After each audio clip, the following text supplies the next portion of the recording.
तो आज की क्लास का हमारा सबसे पहला प्रश्न है, यहाँ बोला गया है वह आसमान में उड़ता है। ठीक, इस वाक्य में कौन सी क्रिया का भेद है ये हमें बताना है। ठीक, अब यहाँ पर सबसे पहला है आपका अकर्मक क्रिया, दूसरा है आपका सकर्मक क्रिया, तीसरा है आपका प्रेरणार्थक और चौथा है आपका पूर्वकालिक। ठीक, अब यहाँ पर आप ध्यान से समझिएगा, वह आसमान में उड़ता है। अब यहाँ पर यदि हमसे पूछा जाए कि उड़ना जो क्रिया होता है वो किस प्रकार की क्रिया होता है, तो आप बोलते हो कि वह क्या होता है कि अकर्मक क्रिया होता है। ठीक, लेकिन बहुत सारी ऐसी क्रियाएं होती हैं जो कि आपकी सकर्मक भी हो सकती है और अकर्मक भी हो सकती है, यानी कि वे दोनों ही रूप ले लेती है। जैसे ही कैसे होता है तो वो चीज़ आप समझ लीजिए। जैसे कि यदि हम बोलें कि उड़ना, क्या उड़ना हम बोलें तो ये कैसी क्रिया होगी, तो यह आपकी अकर्मक होगी। और यदि हम बोलें उड़ाना, यदि हम बोले उड़ाना तो ये कैसी क्रिया होगी, तो यह होगी आपकी सकर्मक।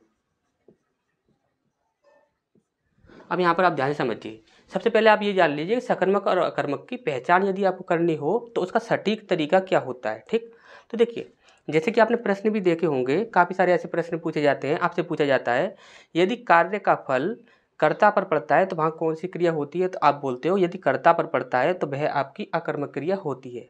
और यदि कार्य का फल कर्म पर पड़ता है तो वहाँ पर कौन सी क्रिया होती है, तो आप बोलते हो वहाँ पर सकर्मक क्रिया होती है। ठीक, तो यही चीज़ को हमें समझना है और इससे ज़्यादा हमें कुछ भी नहीं करना है। अब उसके लिए आपको क्या करना है कि उसके लिए आपको क्या करके प्रश्न पूछना है, क्या करके आपको एक प्रश्न पूछना है। यदि उत्तर जो है वह कर्ता के रूप में आता है, किसके रूप में आता है, कर्ता के रूप में आता है, तो वहाँ पर आप बोलोगे हमेशा ही कि यह क्या है, आपकी अकर्मक क्रिया है। क्या है, अकर्मक क्रिया है। और यदि यहाँ पर जो आप प्रश्न पूछ रहे हो यदि वह कर्म के रूप में आता है, किसके रूप में आता है, कर्म के रूप में आता है, तो वहाँ पर आप बोलोगे कि यह कौन सी क्रिया है, वह आपकी सकर्मक क्रिया है। कौन सी है, सकर्मक। ठीक, अब यहाँ पर देखिए ध्यान से, आपको करना क्या है, यहाँ पर पूछा जाए कि वह आसमान में उड़ता है।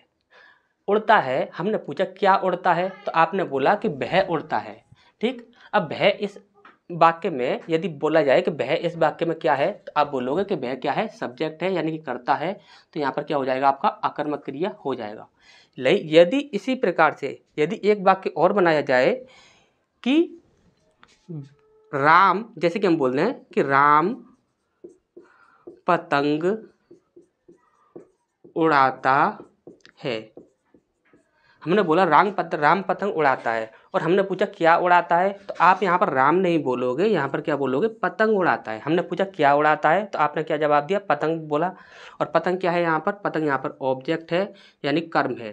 तो जवाब जो है वह कर्म के रूप में आ रहा है, तो वह क्या होगा, कहलाएगा आपका सकर्मक क्रिया। ठीक, तो यहाँ पर उड़ना जो होता है यह आपकी सकर्मक और अकर्मक दोनों ही रूपों में आता है, लेकिन हमें देखना होता है कि यहाँ पर ये क्रिया कौन सी है, सकर्मक वाली है या अकर्मक वाली है। ठीक, ये हमें देखना होता है। ठीक, बहुत सारी ऐसी क्रियाएं होती हैं, आगे भी आपको काफ़ी सारी ऐसी क्रियाएं देखने को मिलेंगी। ठीक, अब यहाँ पर देखिए किस वाक्य में अकर्मक क्रिया नहीं है, अकर्मक क्रिया नहीं होनी चाहिए, वहाँ पर क्या होना चाहिए, सकर्मक क्रिया होनी चाहिए, यानी कि कर्म की आवश्यकता उसमें होनी चाहिए। ठीक, अब यहाँ पर बोला गया है बच्चा गहरी नींद में सो रहा था। ठीक, अब बच्चा गहरी नींद में सो रहा था, हमने पूछा क्या सो रहा था, तो आपने बोला कि बच्चा सो रहा था। हमने पूछा क्या सो रहा था, तो आपने बोला बच्चा सो रहा था।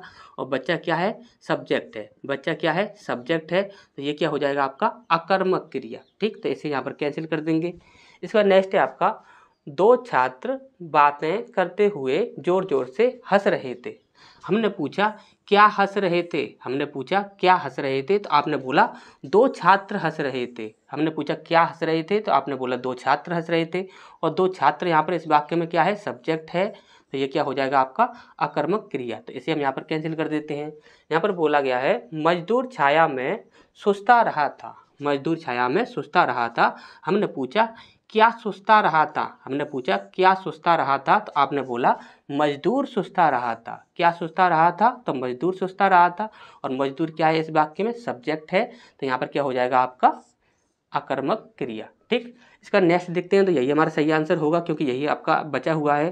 तो यहाँ पर है बालक पतंग उड़ा रहा था। देखिए यहाँ पर हमने आपको अभी जो चीज़ समझाई थी वही चीज़ यहाँ पर रिपीट हो रही है। ठीक, यहाँ पर देखिए हमें पता नहीं था कि ये वाक्य यहाँ पर है, लेकिन हमने जो आपको बताया था वही चीज़ यहाँ पर रिपीट हो रही है। ठीक, बालक पतंग उड़ा रहा था।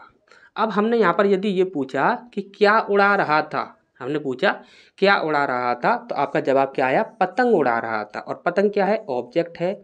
यदि पतंग ऑब्जेक्ट है तो वो क्या हो जाएगा आपका, सकर्मक क्रिया। ठीक, यहाँ पर अकर्मक क्रिया नहीं होगा, तो यही हमारा बिल्कुल सही आंसर हो जाएगा। ठीक, और यही चीज़ हमने आपको पहले भी बताई थी। उड़ना जो होता है वह दोनों रूपों में होता है। यदि यहाँ पर बोला जाए कि उड़ना, तो वहाँ पर वह हो जाएगी आपकी अकर्मक क्रिया। यदि बोला जाएगा उड़ाना, तो वह हो जाएगी सकर्मक क्रिया। ठीक, नेक्स्ट क्वेश्चन की ओर बढ़ते हैं। निम्नलिखित में से किस वाक्य में अकर्मक क्रिया है, अकर्मक क्रिया होनी चाहिए। ठीक, अब यहाँ पर देखिए, सबसे पहला है रानी खाना खाती है। हमने पूछा क्या खाती है, तो आपने बोला कि खाना खाती है, और खाना क्या है, ऑब्जेक्ट, तो ये क्या हो जाएगी आपकी सकर्मक क्रिया। ठीक, हमसे अकर्मक क्रिया पूछी गई है, तो इसे यहाँ पर कैंसिल कर देते हैं। इसका नेक्स्ट है आपका बच्चा जोर से रोता है। हमने पूछा क्या रोता है, तो आपने बोला बच्चा रोता है। हमने पूछा क्या रोता है, तो आपने बोला बच्चा रोता है। कार्य का प्रभाव किस पर पड़ रहा है, कर्ता पर पड़ रहा है, यानी कि सब्जेक्ट पर पड़ रहा है, तो यहाँ पर क्या हो जाएगा आपका अकर्मक क्रिया। ठीक, तो यही हमारा बिल्कुल सही आंसर हो जाएगा। यदि और ऑप्शंस को देखें तो देखिए, मोहन पानी पीता है, मोहन पानी पीता है, तो क्या पीता है, तो पानी पीता है। पानी क्या है, ऑब्जेक्ट है, तो क्या हो जाएगा आपका सकर्मक क्रिया। इसके बाद वह फल काटता है। हमने पूछा क्या काटता है, तो आपने बोला फल काटता है, तो फल क्या है, यहाँ पर ऑब्जेक्ट है। जब ऑब्जेक्ट पर प्रभाव पड़ रहा है तो यहाँ पर क्या हो जाएगा आपका सकर्मक क्रिया। ठीक, तो सही आंसर हमारा क्या होगा, बी होगा। ठीक, तो नेक्स्ट क्वेश्चन की ओर बढ़ते हैं। इसका नेक्स्ट प्रश्न हमारे यहाँ बोला गया है अकर्मक क्रिया का प्रयोग किस वाक्य में हुआ है। ठीक, अकर्मक क्रिया का प्रयोग होना चाहिए। ठीक, अब यहाँ पर आप देखिए, सबसे पहला बोला गया है रामू खाना खा रहा है। रामू खाना खा रहा है, तो हमने पूछा रामू क्या खा रहा है, तो आपने बोला खाना खा रहा है, और खाना क्या है, यहाँ पर ऑब्जेक्ट है, तो ये क्या हो जाएगा आपका सकर्मक क्रिया। ठीक, तो इसे कैंसिल कर देते हैं। यहाँ पर बोला गया है चालक गाड़ी चलाता है। हमने पूछा क्या चलाता है, तो आपने बोला गाड़ी चलाता है, और गाड़ी क्या है, ऑब्जेक्ट है, तो ये क्या हो जाएगा आपका सकर्मक क्रिया, तो इसे भी कैंसिल कर देते हैं। इसके बाद नेक्स्ट है आपका श्याम हंसता है। हमने पूछा क्या हंसता है, तो आपने बोला श्याम हंसता है। क्या हंसता है, तो श्याम हंसता है, और श्याम क्या है, सब्जेक्ट है, यानी कर्ता है। क्रिया का फल किस पर पड़ रहा है, कर्ता पर पड़ रहा है, तो ये क्या हो जाएगा आपका अकर्मक क्रिया, तो यही आपका सही आंसर हो जाएगा। ठीक, अब यहाँ पर देखें तो माँ स्वेटर बुनती है। हमने पूछा क्या बुनती है, तो आपने बोला स्वेटर बुनती है। अब स्वेटर क्या है यहाँ पर, तो स्वेटर है आपका ऑब्जेक्ट, तो ये क्या हो जाएगा आपका सकर्मक क्रिया, तो इसे यहाँ पर कैंसिल कर देते हैं। ठीक, अब यहाँ पर हमसे पूछा गया है किस वाक्य में सकर्मक क्रिया का प्रयोग हुआ है, सकर्मक क्रिया का प्रयोग। ठीक, यहाँ पर कर्म साथ में होना चाहिए। ठीक, तो यहाँ पर सबसे पहला है आपका सिपाही चोर को पकड़ता है। सिपाही चोर को पकड़ता है। हमने पूछा क्या पकड़ता है, तो आपने बोला चोर को पकड़ता है। क्या पकड़ता है, तो चोर को पकड़ता है, और इस वाक्य में चोर क्या है, ऑब्जेक्ट है, यानी कर्म है, तो यही क्या हो जाएगा आपका सकर्मक क्रिया। ठीक, और यदि और ऑप्शंस की बात करें तो यहाँ पर देखिए सिपाही सोता है। हमने पूछा क्या सोता है, तो आपने बोला सिपाही सोता है, और सिपाही क्या है, सब्जेक्ट है, तो इसे कैंसिल कर देंगे। यहाँ पर बोला सिपाही दौड़ता है। हमने पूछा क्या दौड़ता है, तो यहाँ पर क्या हो जाएगा सिपाही, यानी कि सिपाही क्या है, सब्जेक्ट है, तो ये क्या हो जाएगा, गलत हो जाएगा। सिपाही लड़ता है। हमने पूछा क्या लड़ता है, तो यहाँ पर आपने बोला सिपाही लड़ता है, और सिपाही क्या है, सब्जेक्ट है, तो ये भी आपका गलत हो जाएगा। ठीक, इसका नेक्स्ट देखते हैं द्विकर्मक क्रिया में होता है। द्विकर्मक क्रिया में क्या होता है। ठीक, तो सबसे पहला है आपका प्रथम कर्म अप्राणीवाचक होता है, और द्वितीय कर्म प्राणीवाचक होता है। ठीक, दूसरा बोला गया है प्रथम कर्म जो होता है वह प्राणीवाचक होता है, और दूसरा कर्म जो होता है वह अप्राणीवाचक होता है। ठीक, अब यहाँ पर बोला गया है प्रथम एक द्वितीय कर्म अप्राणीवाचक होता है। ठीक, तो ये इसका तो कोई सेंस नहीं बनता, इसे यहाँ पर कैंसिल कर देते हैं। इनमें से कोई नहीं, तो इसे भी यहाँ पर हम कैंसिल कर देते हैं। ठीक, यहाँ पर इसका जो सही आंसर होता है द्विकर्मक जो क्रिया होती है, द्विकर्मक क्रिया, देखिए द्विकर्मक क्रिया वह कहलाती है जहाँ पर एक वाक्य के अंदर दो कर्म हो। ठीक, क्या हो, दो कर्म हो। जिस वाक्य के अंदर दो कर्म होते हैं वह आपका द्विकर्मक क्रिया कहलाती है। ठीक, और वहाँ पर होता क्या है कि प्रथम कर्म जो होता है वह प्राणीवाचक होता है। ठीक, यहाँ पर अप्राणीवाचक दिया हुआ है, तो ये आपका गलत हो जाएगा। प्रथम कर्म जो होता है वह क्या होता है, प्राणीवाचक होता है, और द्वितीय कर्म जो होता है वह आपका अप्राणीवाचक होता है। यदि ये समझ ना आया हो तो एग्जाम्पल से समझ लीजिए, जैसे कि हम यहाँ पर बोले भाई ने बहन को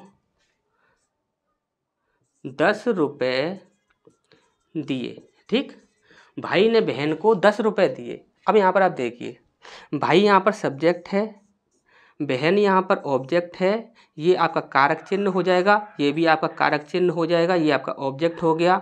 अब यहाँ पर है आपका 10 रुपये। 10 रुपये जो है यह आपका ऑब्जेक्ट कहलाएगा और दिए ये आपका क्रिया कहलाएगा। ठीक, अब यहाँ पर आप ध्यान से समझिए, यहाँ पर इस वाक्य में आपके दो कर्म है।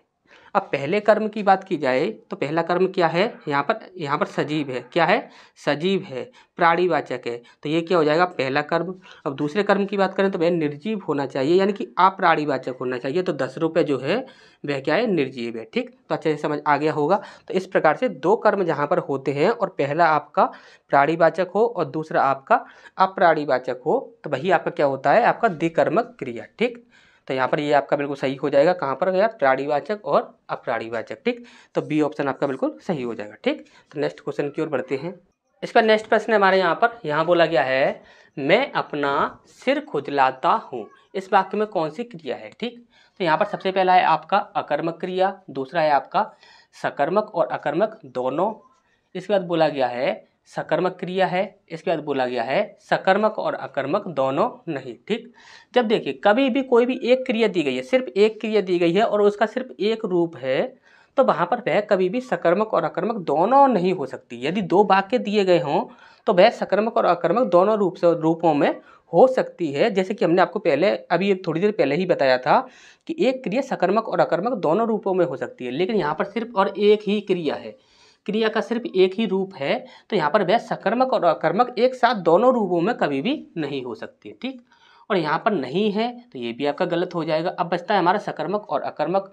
तो आपको अच्छे से पता है हमें करना क्या है, मैं अपना सिर खुजलाता हूँ। हमने पूछा क्या खुजलाता है, तो आपने बोला सिर खुजलाता है। आपने बोला सिर खुजलाता है, और सिर क्या है, ऑब्जेक्ट है। जब कभी भी कार्य का फल कर्म पर पड़ता है तो वह क्या हो जाती है, आपकी सकर्मक क्रिया। ठीक, तो सही आंसर क्या होगा, सी होगा। ठीक, इसका नेक्स्ट है आपका, किस वाक्य में सकर्मक क्रिया है। सकर्मक क्रिया हमें देखनी है जिसके साथ कर्म हो। ठीक, तो यहाँ पर देखिए, राम सदा सोता रहता है। हमने पूछा क्या सोता रहता है, तो आपने बोला कि राम सोता रहता है, और राम क्या है, सब्जेक्ट है, तो ये क्या हो जाएगी, अकर्मक क्रिया। तो इसे यहाँ पर कैंसिल कर देते हैं। ठीक, इसके बाद है आपका हरीश छत पर है। हमने पूछा क्या है, क्या छत पर है। हमने पूछा क्या छत पर है, तो आपने बोला हरीश छत पर है। हमने पूछा क्या छत पर है, तो आपने बोला हरीश छत पर है। तो हरीश क्या है, सब्जेक्ट है, तो ये कार्य का फल किस पर पड़ रहा है, कर्ता पर पड़ रहा है, तो यहाँ पर क्या हो जाएगा, अकर्मक क्रिया। तो ये से भी यहाँ पर कैंसिल कर देते हैं। इसके बाद है आपका माधव सोता है। हमने पूछा क्या सोता है, तो आपने बोला माधव सोता है। माधव क्या है, सब्जेक्ट है, कार्य का फल कर्ता पर पड़ रहा है, तो ये क्या हो जाएगी, अकर्मक क्रिया। तो इसे कैंसिल कर देते हैं। तो सही आंसर हमारा यही होना चाहिए। चंदन ने सब्जी खरीदी। हमने पूछा क्या खरीदी, तो आपने बोला सब्जी खरीदी, और सब्जी क्या है, इस वाक्य में ऑब्जेक्ट है, तो यही क्या हो जाएगा, आपका सकर्मक क्रिया। ठीक, इसका नेक्स्ट है, चिड़िया आकाश में उड़ रही है। चिड़िया आकाश में उड़ रही है, इस वाक्य में कौन सी क्रिया है। अब आप अच्छे से बता सकते हैं, यदि यहाँ पर होता उड़ा, जैसे कि कोई उड़ा रहा होता, जैसे कि बोला जाता कि राम पतंग उड़ा रहा है, तो वहाँ पर क्या होता, आपका सकर्मक क्रिया होती। लेकिन यहाँ पर क्या बोला गया है, चिड़िया आकाश में उड़ रही है। हमने बोला क्या उड़ रही है, तो आपने बोला चिड़िया उड़ रही है। हमने पूछा क्या उड़ रही है, तो आपने बोला चिड़िया उड़ रही है। चिड़िया क्या है, सब्जेक्ट है, तो ये क्या हो जाएगा, आपका अकर्मक क्रिया। ठीक, क्या हो जाएगा, अकर्मक क्रिया। ठीक, इसका नेक्स्ट है आपका, किस वाक्य में सकर्मक क्रिया का प्रयोग हुआ है। सकर्मक क्रिया हमें यहाँ पर देखनी है। ठीक, तो सबसे पहला है पतंग उड़ रही है। पतंग उड़ रही है, कोई उड़ा नहीं रहा है, पतंग उड़ रही है। हमने पूछा क्या उड़ रही है, तो आपने बोला पतंग उड़ रही है, और पतंग यहाँ पर इस वाक्य में क्या है, सब्जेक्ट है। ठीक, कार्य का फल किस पर पड़ रहा है, कर्ता पर, तो ये क्या हो जाएगी, अकर्मक क्रिया। तो इसे कैंसिल कर देंगे। इसके बाद है आपका जल्दी काम खत्म करो। हमने पूछा क्या खत्म करो, तो आपने बोला काम खत्म करो। क्या खत्म करो, काम खत्म करो। अब काम क्या है यहाँ पर, तो तो काम यहाँ पर कर्म है, क्या है, कर्म है, ये क्या है, ऑब्जेक्ट है। देखिए आप ध्यान से समझिएगा, यहाँ पर काम जो है वह ऑब्जेक्ट क्यों होगा। आप बोलोगे कि सर यहाँ पर तो आपका सब्जेक्ट ही नहीं है, तो यहाँ पर काम ही सब्जेक्ट के रूप में आएगा, तो बिल्कुल भी नहीं आएगा। बहुत सारे ऐसे वाक्य होते हैं जहाँ पर आपको कर्ता नहीं दिखता, लेकिन वहाँ पर 100% कर्ता होता है। और वो होता क्या है, तो आप हमेशा ही याद रखिए कि वो हमेशा यू के रूप में होता है। किसके रूप में होता है, हमने आपको अंग्रेजी में भी पढ़ाया था, किसके रूप में होता है, यू के रूप में होता है, यानी कि तुम के रूप में होता है। यदि हम यहाँ पर एक वाक्य बोले हैं कि पंखे को बंद कर दो, पंखे को बंद कर दो, अब आप बोलोगे सर इस वाक्य में तो आपका कर्ता है ही नहीं, लेकिन इस वाक्य में कर्ता होता है। कर्ता क्या होता है, तुम कर्ता होता है। यहाँ पर हमेशा ही जब कभी भी इस वाक्य को पूर्ण रूप से बोला जाता है तो बोला जाता है तुम पंखे को बंद कर दो, या फिर तुम दरवाजे को बंद कर दो, या फिर तुम खिड़की को बंद कर दो। किसी प्रकार बहुत सारे आपके वाक्य बन जाते हैं। जैसे कि यहाँ पर बोला जाता है कि बाग में जाकर खेलो, क्या बोला जाता है, बाग में जाकर बाग में जाकर खेलो। ये सारे आपके इंपेरेटिव सेंटेंस के अंतर्गत आते हैं, ठीक। तो ये अंग्रेजी में जब आप इंपेरेटिव सेंटेंस पढ़ते हो तो वहाँ पर आपको ऐसे सेंटेंस देखने को मिलते हैं, वहाँ पर हमेशा कर्ता क्या होता है, छिपा हुआ रहता है, और वो हमेशा क्या होता है, यू होता है, ठीक। यू का मतलब क्या हुआ, तुम, और वही आपके इंपेरेटिव सेंटेंस यहाँ पर आपके प्रयोग किए जाते हैं। तो यहाँ पर हमेशा ही जो कर्ता होता है वह हमेशा होता है, लेकिन वो आपको कभी भी दिखता नहीं है, यानी कि यहाँ पर आपको दिखेगा नहीं, लेकिन कर्ता होता है। और कर्ता क्या होता है, हमेशा ही वो कर्ता जो होता है वह तुम होता है, ठीक। अब यहाँ पर देखिए, जल्दी काम खत्म करो, तो क्या तो यहाँ पर हम बोलेंगे कि कर्ता कौन है, तो आप बोलोगे तुम जल्दी काम खत्म करो। क्या बोलोगे, तुम जल्दी काम खत्म करो। तो यहाँ पर कर्ता जो था वो क्या था, तुम था, इसीलिए यहाँ पर ये क्या है, काम क्या है, कर्म है। और प्रभाव किस पर पड़ रहा है, कार्य का कर्म पर पड़ रहा है। तो यहाँ पर क्या हो जाएगा आपका सकर्मक क्रिया। और यहाँ पर हमसे पूछा गया था कि सकर्मक क्रिया का प्रयोग किस वाक्य में हुआ है, तो यही हमारा सही आंसर हो जाएगा। अब यदि और ऑप्शंस की बात की जाए तो राजू नहा रहा है, हमने पूछा क्या नहा रहा है, तो आपने बोला राजू नहा रहा है। और राजू क्या है, सब्जेक्ट है, कार्य का फल कर्ता पर पड़ रहा है, तो क्या हो जाएगा, सकर्मक क्रिया, सॉरी अकर्मक क्रिया, ठीक। तो ये कैंसिल हो जाएगा। यहाँ पर बोला गया सीता गा रही है, हमने पूछा क्या गा रही है, तो हमने बोला कि सीता गा रही है। तो सीता क्या हुआ, सब्जेक्ट हुआ। जब कार्य का फल कर्ता पर पड़ता है तो वह क्या हो जाती है, अकर्मक क्रिया। और यहाँ पर हमसे पूछी गई थी सकर्मक क्रिया, ठीक। तो यहाँ पर आपका सही आंसर क्या होगा, बी होगा। तो नेक्स्ट क्वेश्चन की ओर बढ़ते हैं। इसके बाद नेक्स्ट प्रश्न हमारे यहाँ बोला गया है भाई बहन को 500 रुपये देता है। इस वाक्य में कौन सी क्रिया है ये हमें बताना है। तो सबसे पहला है आपका अकर्मक क्रिया, दूसरा है आपका सकर्मक क्रिया, तीसरा है आपका सामान्य, और चौथा है आपका संयुक्त, ठीक। तो यहाँ पर आप ध्यान से देखिए, भाई बहन को 500 रुपये देता है। हमने पूछा क्या देता है, तो आपने बोला 500 रुपये देता है, और 500 रुपये क्या है, ऑब्जेक्ट है। तो ये क्या हो जाएगा, आपका सकर्मक क्रिया हो जाएगा, ठीक। यहाँ तक तो आपको अच्छे से समझ आ गया। अब यदि यहाँ पर ये पूछा जाता कि सकर्मक क्रिया नहीं होता यहाँ पर ऑप्शन, तो यहाँ पर कौन सा हो सकता था। यदि हम यहाँ पर पूछें आपसे कि इसका सकर्मक क्रिया हमारा आंसर है, वो तो आपका बिल्कुल सही है, लेकिन यहाँ पर सकर्मक क्रिया आंसर ना होकर और कुछ आंसर होता तो वह कौन सा आंसर होता।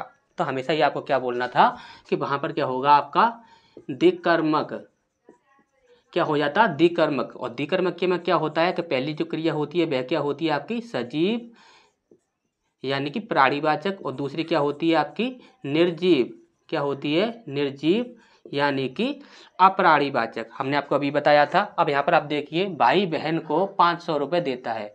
अब यहाँ पर भाई क्या है, सब्जेक्ट है, बहन क्या है, ऑब्जेक्ट है, को क्या है, कारक चिन्ह है। देखिए को कारक चिन्ह है। अब यहाँ पर रुपए 500 रुपये, ये आपका एक ऑब्जेक्ट हो गया, और देता है, देखिए देता ये आपका वर्ब है, क्रिया है, और ये है क्या है, तो ये देखिए है एक सहायक क्रिया होती है। देखिए है, था, थी, थे, गा, गी, गे, ये सभी जो होती है ये आपकी सहायक क्रिया होती है, यानी कि हेल्पिंग वर्ब, ठीक। अंग्रेजी में हेल्पिंग वर्ब बोलते हैं और हिंदी में सहायक क्रिया बोलते हैं। आपसे डायरेक्ट भी पूछा जाता है कि ये कौन सी क्रिया है, तो आपसे आप हमेशा ही बताएंगे कि क्या क्या है, सहायक क्रिया, ठीक। अब यहाँ पर आप ध्यान से समझिए, पहला जो ऑब्जेक्ट है वो क्या है, सजीव है, बहन सजीव है, तो ये क्या हो जाएगा, एक हो जाएगा ऑब्जेक्ट, ठीक। अब दूसरा ऑब्जेक्ट जो है वो क्या है, आपका निर्जीव है, 500 रुपये, ये आपका निर्जीव है, तो ये क्या हो जाएगा, आपका दिकर्मक क्रिया, ठीक। तो याद रखिए ये आपका सकर्मक क्रिया तो है ही है, साथ में दिकर्मक क्रिया भी है, ठीक। अब इसका नेक्स्ट है आपका कौन सा अकर्मक क्रियार्थक वाक्य है। हमें क्या बताना है, अकर्मक क्रियार्थक, ठीक। तो सबसे पहला है आपका बूंद बूंद से घड़ा भर जाता है। हमने पूछा क्या भर जाता है, तो आपने बोला कि घड़ा भर जाता है। अब आप यहाँ पर कंफ्यूज कभी भी मत होइएगा। जैसे कि यदि हम यहाँ पर बोलें कि घड़ा जो होता है वह आपका कर्म हो जाएगा, इस वाक्य में कर्म हो जाएगा, तो आपको कभी भी ये नहीं बोलना है कि घड़ा यहाँ पर कर्म होगा। घड़ा जो है ये वह यहाँ पर सब्जेक्ट होगा, कर्ता होगा, ध्यान रखिएगा। बूंद बूंद से घड़ा भर जाता है, क्या भर जाता है, घड़ा भर जाता है। तो यहाँ पर जो यदि आप अंग्रेजी में इस सेंटेंस को कन्वर्ट करोगे तो वहाँ पर सब्जेक्ट के रूप में हमेशा ही घड़ा आएगा, ठीक। तो यहाँ पर आप हमेशा ही याद रखिए जो कार्य का फल जो है वह किस पर पड़ रहा है, कर्ता पर पड़ रहा है। तो यहाँ पर यही हो जाएगा आपका अकर्मक क्रिया, ठीक। और यदि वाक्यों की बात करें तो देखिए, इस टब को पानी से भर दो। हमने पूछा क्या भर दो, तो आपने बोला कि पानी भर दो। इस टब को पानी से भर दो, यानी कि इस टब में क्या भर दो, तो पानी भर दो। और पानी क्या है, पानी ऑब्जेक्ट है, तो यानी कि ये क्या हो जाएगा आपका सकर्मक क्रिया। यहाँ पर बोला गया था अकर्मक, तो ये आपका कैंसिल हो जाएगा। यहाँ पर बोले हम माँ बेटे को खाना खिलाती है। हमने पूछा क्या खिलाती है, तो आपने बोला खाना खिलाती है। और खाना क्या होता है, ऑब्जेक्ट होता है, तो ये क्या हो जाएगा आपका सकर्मक क्रिया, तो इसे भी कैंसिल कर देंगे। चाचा जी ने मुझे पत्र लिखा। चाचा जी ने मुझे पत्र लिखा। हमने पूछा क्या लिखा, तो आपने बोला कि पत्र लिखा। क्या लिखा, तो पत्र लिखा। पत्र क्या है, ऑब्जेक्ट, तो ये क्या हो जाएगा सकर्मक क्रिया, तो इसे कैंसिल कर देंगे। सही आंसर हमारा क्या है, बूंद बूंद से घड़ा भर जाता है, ठीक। अब यहाँ पर नेक्स्ट देखते हैं, क्रिया का सकर्मक रूप किस वाक्य में है। सकर्मक रूप होना चाहिए, ठीक। तो सबसे पहला आया वह नहाकर आया, ठीक। देखिए वह नहाकर आया, इस वाक्य में आपका ना सकर्मक बोलिएगा आप कभी भी, ना ही आप अकर्मक बोलिएगा, क्योंकि ये क्या है आपका, तो ये है आपकी पूर्वकालिक क्रिया। क्या बोलेंगे, पूर्वकालिक, पूर्वकालिक, ठीक। पूर्वकालिक क्रिया है। अब पूर्वकालिक क्रिया में क्या होता है, तो आप देखिए धातु के साथ हम क्या करते हैं, कर प्रत्यय लगा देते हैं, ठीक। हम क्या करते हैं, धातु के साथ कर प्रत्यय लगा देते हैं, तो वहाँ पर वह हमारी क्या बन जाती है, पूर्वकालिक क्रिया। पूर्वकालिक क्रिया का मतलब होता है जो क्रिया मुख्य क्रिया से पहले संपन्न हो, जो क्रिया मुख्य क्रिया से पहले संपन्न होती है उसे हम कहते हैं पूर्वकालिक क्रिया। अब यहाँ पर आप ध्यान से देखिए, वह नहाकर आया, ठीक। अब आया भी एक क्रिया है, नहाना भी एक क्रिया है। अब यहाँ पर क्या हुआ, नहाना एक क्रिया है, और उसके साथ हमने क्या कर दिया कि कर प्रत्यय लगा दिया। नहा, देखिए ना नहीं लगाएंगे कि ना जो लगा दिया, तो ना प्रत्यय लगाते ही तो ये क्या हो जाएगा, क्रिया बन जाएगा। लेकिन क्रिया कभी भी धातु का रूप नहीं होता है। धातु जो होता है वह क्रिया का मूल रूप होता है, ठीक। तो यहाँ पर हमेशा ही धातु के साथ यदि आप कोई प्रत्यय लगाते हो तो वहाँ पर क्रिया बनती है। अब यहाँ पर इस धातु के साथ यदि आप कर प्रत्यय लगा देते हो तो वो बन जाती है आपकी यहाँ पर पूर्वकालिक क्रिया। कौन सी बन जाती है, पूर्वकालिक क्रिया, ठीक। तो यही हो जाएगी आपकी पूर्वकालिक क्रिया, ठीक। तो इसे हम कैंसिल कर देते हैं। सकर्मक क्रिया पूछी गई थी, यहाँ पर बोला गया है उसने आम खाया। हमने पूछा क्या खाया, तो आपने बोला आम खाया। आम क्या है, ऑब्जेक्ट, तो ये क्या हो जाएगी आपकी सकर्मक क्रिया, ठीक। तो सकर्मक क्रिया का रूप है, तो यही हमारा सही आंसर हो जाएगा, ठीक। अब यहाँ पर औरों की बात करें तो बे डूब गए। हमने पूछा क्या डूब गए, तो बे डूब गए। बे आपका सब्जेक्ट है, तो ये कैंसिल हो जाएगा। मछली तैरती है। हमने पूछा क्या तैरती है, तो आपने बोला मछली तैरती है, और मछली क्या है, सब्जेक्ट है, तो ये आपका कैंसिल हो जाएगा, ठीक। अब इसका नेक्स्ट देखते हैं, किस वाक्य में अकर्मक क्रिया का प्रयोग हुआ है। अकर्मक क्रिया कहाँ पर होगी, जहाँ पर कार्य का फल किस पर पड़ेगा, कर्ता पर पड़ेगा, ठीक। तो सबसे पहले विजय क्रिकेट खेलता है। हमने पूछा क्या खेलता है, तो आपने बोला क्रिकेट खेलता है, और क्रिकेट क्या होता है, ऑब्जेक्ट होता है, तो ये सकर्मक हो जाएगी, इसे कैंसिल कर देंगे। इसके बाद है रबीना खाना पकाती है। रबीना खाना पकाती है। हमने पूछा क्या पकाती है, तो आपने बोला खाना पकाती है, और खाना क्या होता है, ऑब्जेक्ट होता है, तो ये क्या हो जाएगा, सकर्मक क्रिया, तो इसे कैंसिल कर देंगे। पिताजी टहल रहे हैं। हमने पूछा क्या टहल रहे हैं, तो आपने बोला पिताजी टहल रहे हैं। पिताजी क्या है, सब्जेक्ट है। जब कभी भी कार्य का फल यदि एक कर्ता पर पड़ता है तो वह क्या हो जाता है आपका अकर्मक क्रिया। तो सही आंसर हमारा होगा सी।